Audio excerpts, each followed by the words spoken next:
Hello and welcome to new video. DA মামলা সংক্রান্ত গুরুত্বপূর্ণ আপডেট এই ভিডিওর মাধ্যমে আপনারা পাবেন।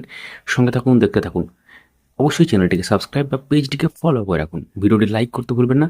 তো স্ক্রিনে দেখতে পাচ্ছেন diary number 21108 2026, the state of West Bengal versus confederation of state government employees West Bengal. দেখতে পাচ্ছেন এখানে কেস নাম্বার MA 001287 থেকে 001289 2026 রেজিস্টার হয়েছিল 13/4/2026 এবং তার সাথে প্রয়োজনীয় যে ব্যাপারগুলো এখানে উল্লেখযোগ্য যে ব্যাপার সেটা লেখা আছে।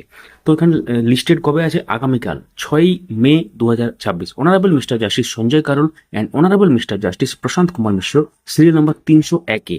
তো গুরুত্বপূর্ণ ব্যাপার এবং তো tentatively case may be listed on আজ দেখতে পাচ্ছেন 6 মে 2026 কম্পিউটার জেনারেটেড ডেট।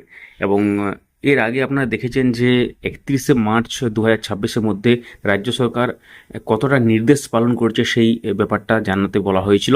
এবং এর আগের শুনানিতে আমরা দেখেছি যে সমস্ত কিছু ব্যাপার মানা হলো, সমস্ত কিছু ব্যাপার হয়তো নির্দেশ পালন করা হয়নি, সেই জন্য পরবর্তী ডেট দেওয়া হয়েছিল এবং সেই আগামীকাল কিন্তু এই মামলার শুনানির সম্ভাবনা আছে। এখন দেখার বিষয় কি হতে চলেছে, আপনারা কি মনে করেন এই মামলার শুনানি কি আগামীকাল হবে না আরও নতুন কোনো ডেট পড়বে? সঙ্গে থাকুন, দেখতে থাকুন, ভিডিওটি লাইক করুন, সবার সাথে শেয়ার করুন।